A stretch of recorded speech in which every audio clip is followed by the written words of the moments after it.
Hijab hate, Julie Bishop slammed for failing to promote global women's rights. Cyber safety, how the government created online bullying beasts. And what's yours is mine, how much should each partner get following a formal split?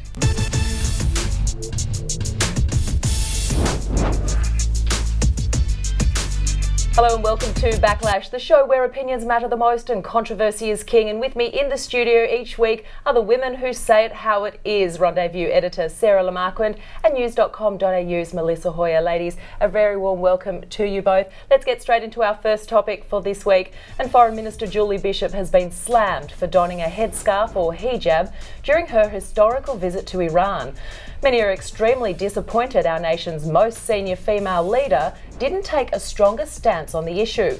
While Julie Bishop said she was simply respecting the culture and traditions of the host nation, many claim she should have used her political position to make a stance for her fellow females, not just in Australia, but worldwide. Well, it's a hot debate that's been front and centre not only in Middle Eastern nations but also in Western cultures such as France and our very own Parliament. I myself lived in the Middle East for a time and travelled the entire Gulf region interviewing top political and business leaders without being forced to cover up. The only time I was forced was when I entered the Great Mosque in Abu Dhabi, and of course I willingly obliged. So bottom line, in this day and age, should women cover up, whether it's forced or even their own choice, even out of respect or tradition, given the point that women's liberation is at right now, Mel? I think Julie Bishop was just doing something that she felt obliged to do, and I don't say that in a negative way. She was visiting a country where it is good form to be wearing a scarf. So I think without getting all sort of, feminist or getting all sisterhood on this, she was going to a foreign country as the foreign minister, wanting to feel as though she was fitting in. And she's the first woman who will say, I'm not doing this to make a stand. I don't think she was doing it to make any great statement. It was purely just to observe the tradition of that country, quite purely and simply. I think we don't want to read too much into this, and I think a lot of people have. It was just a really nice thing for her to do as a visitor to a foreign country, end of story. Yeah, and to back up your claim a little bit there, Mel, if our previous Foreign Minister Kevin Rudd had gone to Iran, he would have likely taken off his shoes and washed his feet before entering a mosque there. In doing so, he would have undoubtedly been praised by the general public for being respectful and not at all questioned about why he didn't raise the issue of women's rights. So should our current Foreign Minister really be expected to fight for the rights of these women simply because she is a woman herself, Sarah? Yes, she should. Unfortunately, this is a big part of her job, and I obviously understand the point Melissa's making, which is true, is that it was about good manners and being polite. It's like going to a dinner party. Of course, you're respectful of the fact that you're in someone else's house. But I think there's a difference between good manners and reinforcing or being seen to endorse really oppressive and backwards views. And I'm sorry, but I find the wearing of the headscarf to be oppressive. A lot of women claim to do it out of free choice and that it's empowering symbol, and I think great for them. I certainly would never advocate banning headscarves or burqas or any sort of face veiling or headscarf. Absolutely not. It should be a question of free choice. But with Julie Bishop visiting a nation like Iran, there's no denying that in several parts of the world, including Iran, women don't have choice. It is a symbol of oppression, and women are physically and mentally harassed and intimidated if they don't comply with the wishes of the men, their fathers and their husbands. And I think it was a really powerful opportunity for her to make a statement in solidarity with those women. So yes, of course, it's difficult. She's not the first woman that's fallen into this trap. Everyone from Hillary Clinton to Michelle Obama to Condoleezza Rice has also donned headscarves when visiting Muslim countries. So I certainly wouldn't single her out for blame here, but I do think it was a squandered opportunity to make a statement. Even if the bigger issue as to why she was there may have been threatened by a statement regarding women's rights? Well, I don't think anything's going to change as long as Western nations play along with this. So I think I'll refer to a visit that Michelle and Barack Obama made to Indonesia a few years ago, and he spoke in a really mature and encompassing view of Islam, of course, while he was in the world's most populous Muslim nation. And I thought it was a fantastic moment, a really tolerant tolerant, progressive moment. But I felt it was then undermined by Michelle Obama donning a headscarf, because I don't think that is one part of the Muslim culture that we should be celebrating. All right, we do have to move on to our next topic now. And in 2008, the Rudd government launched one of its 07 election promises. Everyone remembers Kevin 07, which was to provide every high school student with a laptop. It was dubbed the Digital Education Revolution. It had the aim of achieving a 1-to-1 student to laptop ratio in Australian schools by 2013. Sounds like a good idea. With an amazing coincidence though, Australian children quickly became the biggest cyberbullies in the world. As cyberbullying campaigner Julia Weber writes in her Rendezvous piece this week, if every student was given a gun, they would have also been given safety training. While there was plenty of thought and funding given to training on how to use the laptops and how to improve internet access for schools, no thought or spending went into the biggest risk threatening each other, which is, of course, how to be nice to one another in cyberspace. Some argue it's the parents' responsibility to raise their children to be kind, polite individuals, while others lay clear blame on the government for this. So just who is to blame for the alarmingly high level of cyberbullying in our society, Mel? It's very hard to lay blame on either government or family, and you really can't lay blame on either. But back in 2007, when of course there was the 1-to-1 ratio of computers, enforced into schools, which is a brilliant concept, cyberbullying wasn't the issue that it is now. And of course there are a lot of schools that are giving good courses and education into how we should, treat cyberbullies. But it is, families too should really sit down. We should know what our children are doing on their computers. And by saying that, I don't want to sit over my son when he's on his computer or on his iPhone or on an iPad and see everything that he's saying or doing. But that said, we need to be aware whether are they on their computer at 3 a.m. in the morning when potentially this sort of stuff is going on.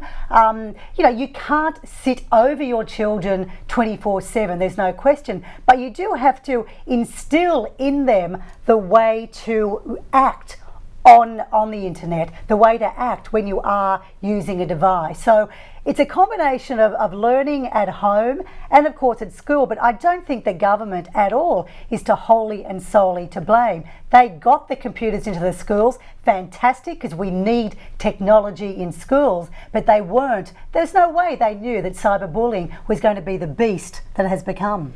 Well, cyberbullying is now one of the leading contributors to teen mental health problems. Youth suicide, drugs and violent abuse is an ongoing concern for all of society. So what exactly needs to be done? How should this growing problem be addressed, Sarah?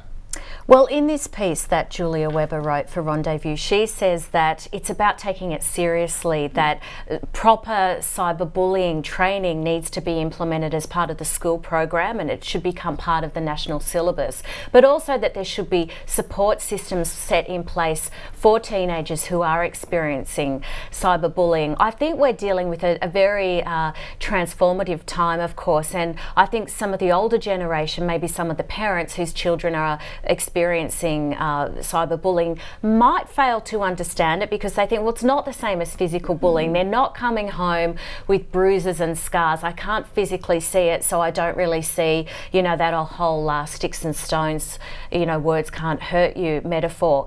But as Moira said, the statistics bear out that there is a very clear link between bullying and unfortunately issues like depression and even suicide.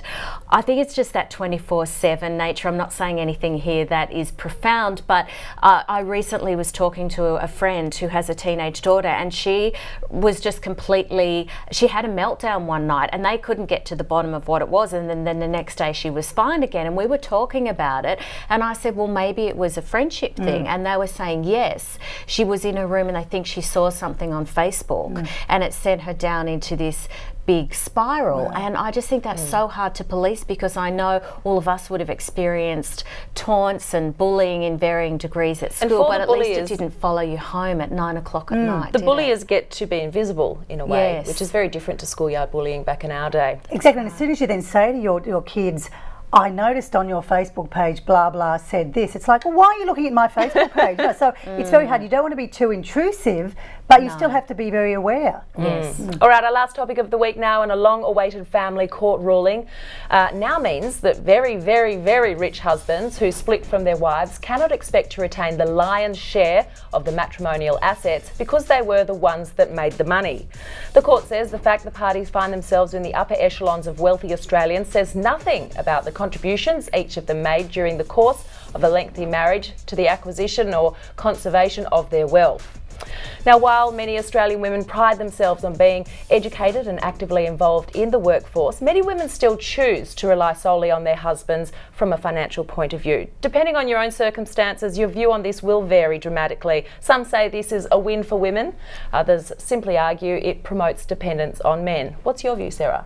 I think it promotes dependence on men. And look, I'm sure a lot of people would disagree with me, but I've never had much time for that whole attitude about the woman behind the man. I think, oh, to hell with that. Let it be the woman in front of the woman, or the man behind the woman. I really think moving forward this is potentially quite regressive. I think it's great for previous generations, and if you're talking about a couple now who are in their 60s or their 70s where the woman did put her own career on the back burner to support her husband, I think it's great that she's being acknowledged in any sort of alimony payments. But for young women that are coming through and are educated, I'd really hate to see them thinking that supporting someone in the domestic front is as good as getting a job themselves, and that a husband is a meal ticket. I really think it's time we move beyond this, and I find this ruling very distressing. I think everyone should be encouraged to go out and make their own career in their name. Is marriage about support? Absolutely.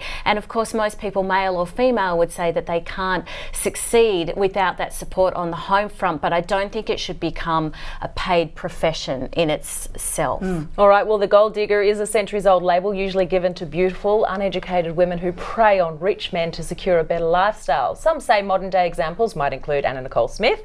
Remember her, the big-boobed model who married an elderly billionaire who was in extremely poor health.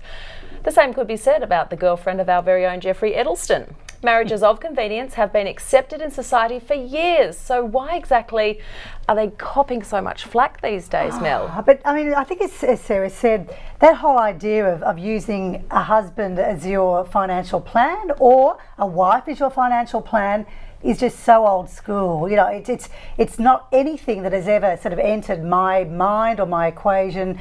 You do, you either have a career or you choose not to have a career, and your choice perhaps is to be a wife at home. Good on you. It is about choice, and I think that's the whole role that feminism plays. That's the whole role that being a woman or a man, it is about choice. Women who do look for the richest man in the pub to potentially pick up and then marry, if they want to do it, it's not my choice. It's not something that I would want to do. Good luck to them. But I think this ruling, as Sarah said, is so old school. It is very retro to then be saying, no, let's go back to the time where you divorce and you get 50-50. We are talking about men who have earned a hell of a lot of money. This isn't just for every marriage. So we are talking absolute high wealth individuals. It's just so out of my league or out of my thinking.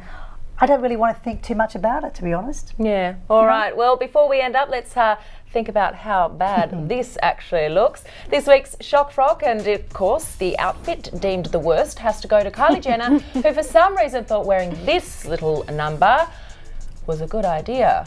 That was at Coachella, and while it's flattering, I just don't know why these girls need to make these statements. They're already famous enough. It becomes costume, doesn't it? And this is what it is. It's all about wearing something that we will be talking about, and we are. I just don't know what goes through someone's mind when you look in the mirror and go, "Yep, I'm going to walk out the door. I look great." Yeah. Good luck to her. That's all we have time for. More Backlash next week. See you then.